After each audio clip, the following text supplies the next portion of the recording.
no shame. Don't get him started. Don't get him started. Yeah, and by the way, you know what country you're talking about.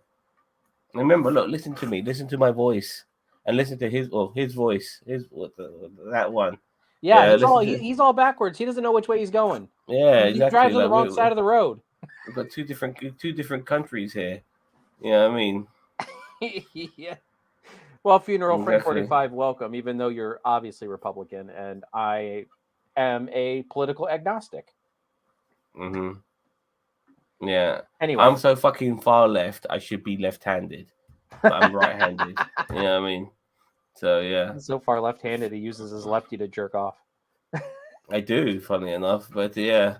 Anyways, so So, oh, don't say that. Don't say that. You know, we were just talking, by the way. I know we don't want to get too political, but we were just talking before we went online. What we were saying is that the libertarian ideology and the Christian religious ideology are very conflicting, because it does say in the Bible to give away all your worthy possessions, to help the needy, help refugees, help the poor, help the sick, all of these sort of things, you know, and of course, obviously, as I mentioned earlier, give away everything, give it all away, uh, because no rich man's going to get into heaven. But if you're a libertarian and you believe about keeping everything and helping yourself and fuck everyone else, you know, but selfishness is a virtue, then that kind of conflicts a little bit, doesn't it, with being a fucking Christian? So, in my opinion, libertarians, which is mainly an American ideology, it just seems to be a bit silly, because so many Christians tend to be libertarians. Yes, sorry. this is Political Hour with Zam. Well, we were talking about it, you know, saying how silly it is. So, yeah, oh no. Helping people is great, but they have to help themselves after a certain point. Yeah, well, uh, we have to have an economy as well as a political ideology that is set up, because unfortunately, it always seems to be the most powerful and richest people that tend to get the help the most. Elon Musk, he's got so many government subsidies, you know, for his SpaceX and everything else. The guy's a billionaire. He doesn't need They're contracts, homie. I'm not even getting into that with you. and I, I not support. just him, Look, but I will admit, I support SpaceX. However, over the past year, I've kind of looked at Elon Musk in a different light, and I'm kind of like, yeah, this guy might be just a hair crazy. But over with SpaceX, there is a ton of people doing a ton of good work, and honestly, I agree. reusable. I agree with you on obviously wanting a better future for ourselves, and it seemed like a very plausible idea. But I'm just talking about not just Elon Musk himself, but generally, like, you know, rich people in general. Like like the height of COVID, you know, like the amount of subsidies going towards, and bailouts going towards big businesses, when they're owned by multi-billionaires who just need to put their own hand in their pocket to bail their own shit out, but they don't want to do that because they're so fucking greedy. But we have to all pull And ourselves I by our agree with you on that fact. I really we do.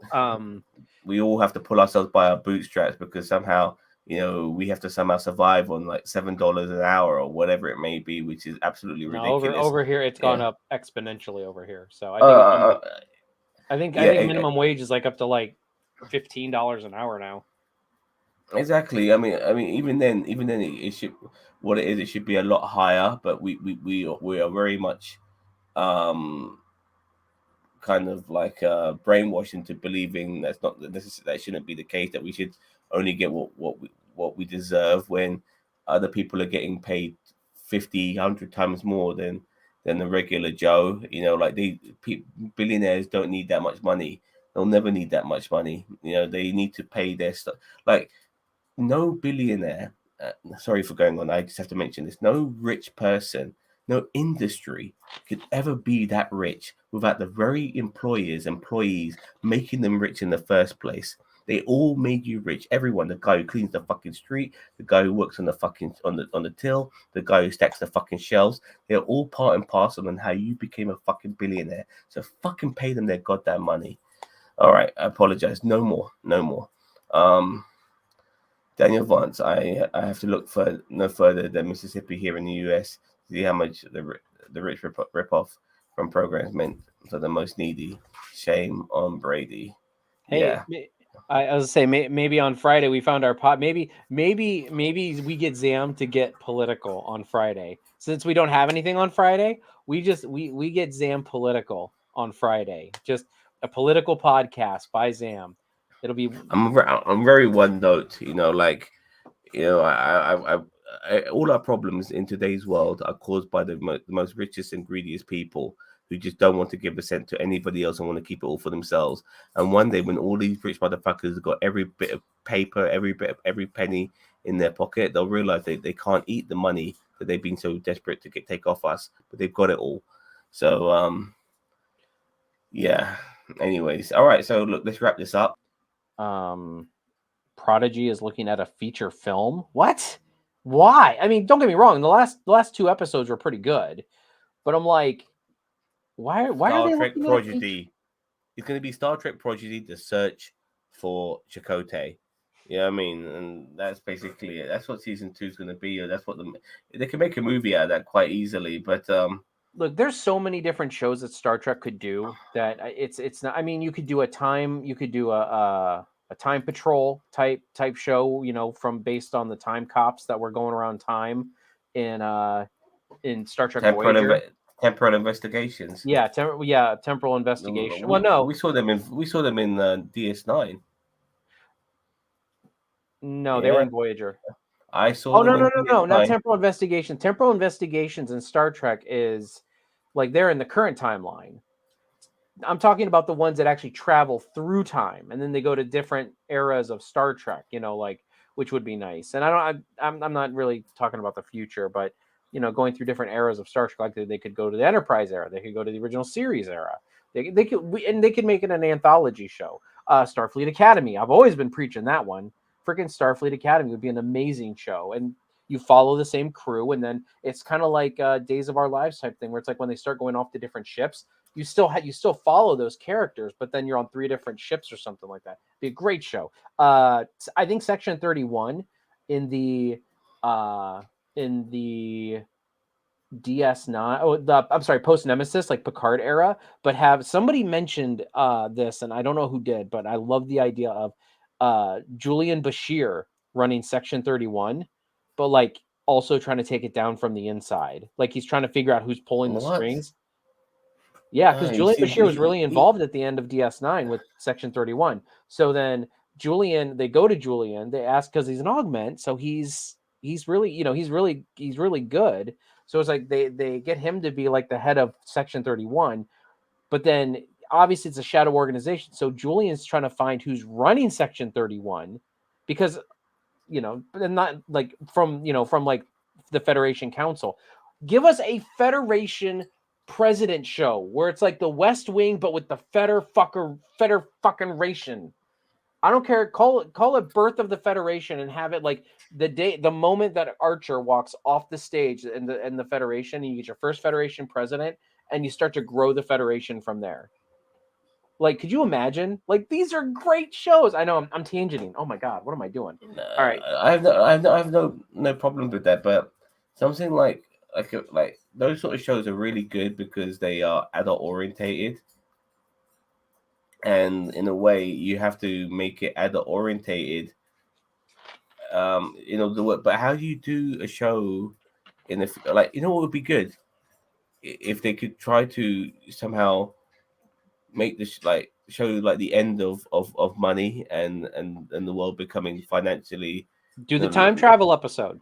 Somebody's going back to try to because keep in mind, yeah, to bring back capitalism. Oh my goodness, so that would yeah, be like they're amazing. trying, like somebody goes back in time in this temporal war or whatever, and these temporal agents are going back to try to stop. Like one of the episodes could be stopping them from their thoughts of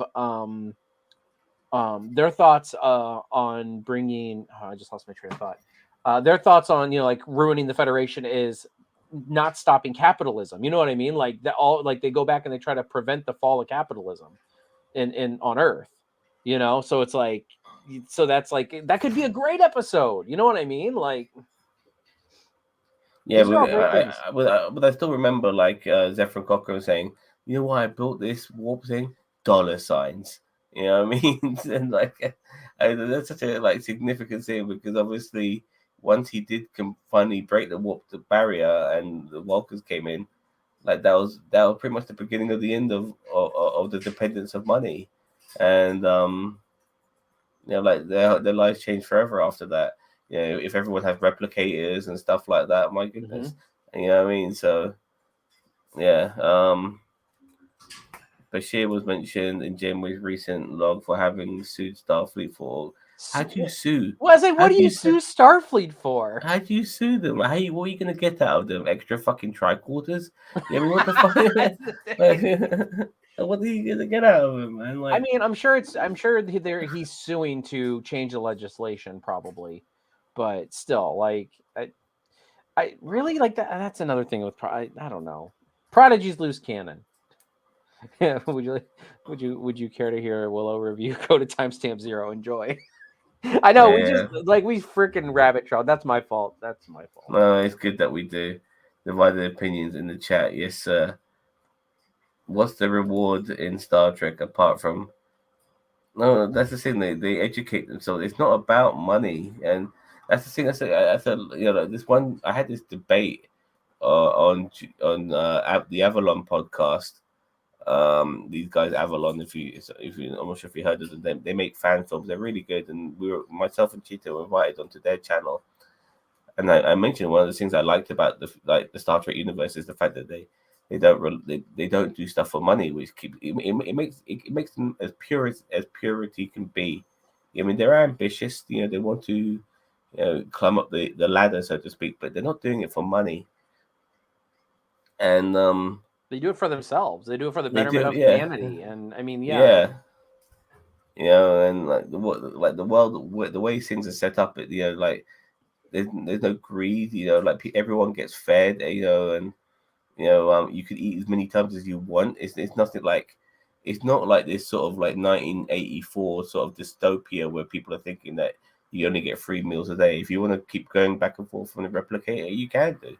You know what I mean? It's and then when you get um overweight, the doctor will just give you a hypo spray to help burn it off, yeah, exactly. or they beam that shit right into space. Exactly, but people's ideologies are changed in the future. Like, material wealth is it's so it's so primitive. And that's why I love that's the main thing I love about Star Trek. You know We could that visit the eugenics war in a time travel show. I mean, come on. Like Studelberg uh, could do a eugenics episode. oh god, yeah.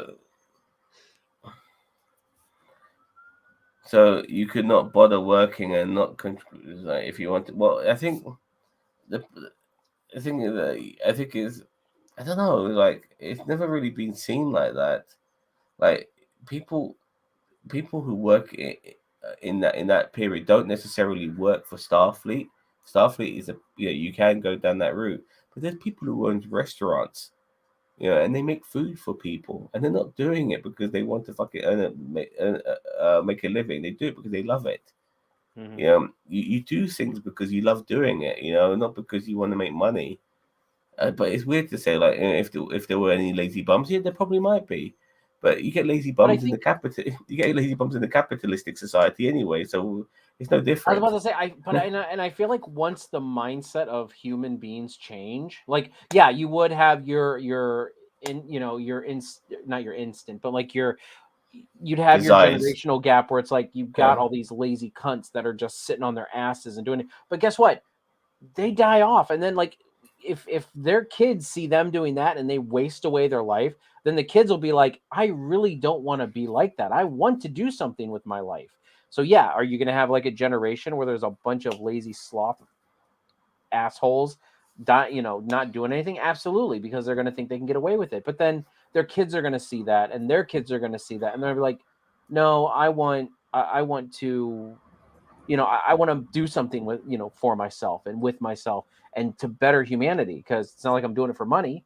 But like, would I sit at home if I didn't have to work? No, I would do like I would do things. I would not just do nerd tube podcasts all day. I would probably want to help people. If there was no money, like if there was no such thing as money, I wouldn't want to sit at home all day. Maybe the first week, but after that, I would be like, okay, I need to go. Well, And on well, top of but that, you wouldn't have to worry about a 40-hour work week. You could work 20 hours. You could have three people working, or you could have three people working 40 hours, or six people working 20 hours a week. You'd have more time for yourself at home with your family. You'd be, I don't want to say you'd be able to make your own hours, but you'd be able to, like, so it's like, it kind of almost works out. we had COVID, where people were not forced, but they were advised stay in your house, don't go out. This is what people were dreaming of. This is what the one thing a lot of libertarians are always complaining about from society, that if they had a chance to stay at home and do nothing, they would do that. But that wasn't the case, was it? Mm. Because the moment people were all fucking told to stay at home, everybody was dying to get the fuck out. You know what I mean? Nobody wanted to stay at home. We were all restless. So the human beings in general, they want to do shit.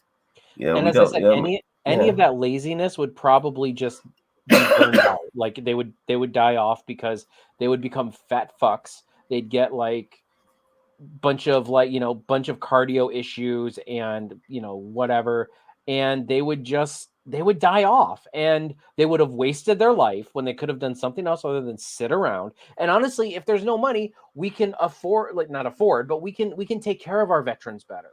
We can take care of our disabled so much better. You can have, families. I could, if I had a disabled child, which God, thank God I don't. But for anyone who out there has a disabled child, you can stay home with that disabled child, and that is your job, to make the best life for that disabled child. You know what I mean? Like, your job is to take care of your kid. It's not to whatever. You wouldn't have to worry about fostering and adoption so much, because people would be able to have families and be with their families. Like, Knowing that what you're doing will better the world in which you live in, knowing that working with other species to ensure your survival is a chaotic universe is reward in of itself. Yeah, for sure. For sure. Like, during COVID, because of capitalism, so many people were laid off. Now COVID is, even though COVID is with us, we've learned to live with it, and people are just getting back to their lives again. And like, I was asked, I was at the airport, just standing there with my name board, yeah, standing there like that with my name board, waiting to pick up my customer, and some geezer came up to me and said to me, "Would you like to be a baggage handler?" He offered me a job. I'm thinking, mate, I have to work really hard just to become a cab driver. I have to go through courses to be a cab driver. There's no way I'm going to be fucking throwing bags on a bloody conveyor belt. You know what I mean? But they need that. I had a random guy ask me for a job as here, like, because this is the world we live in now. Like, if the top 1% are not making their profits immediately, they've got nothing to fall back on. And they don't want to give back. They want to keep it all for themselves. None of us got to do what you love, otherwise dollars are other. Only get to your point. Happiness is more valuable to dollar to me. Hey, Nerdiverse. I agree with Bobby in his volunteering. I wouldn't just veg. More hellos here. I come to the right video and at the right point. Good, valid discussion. Yes.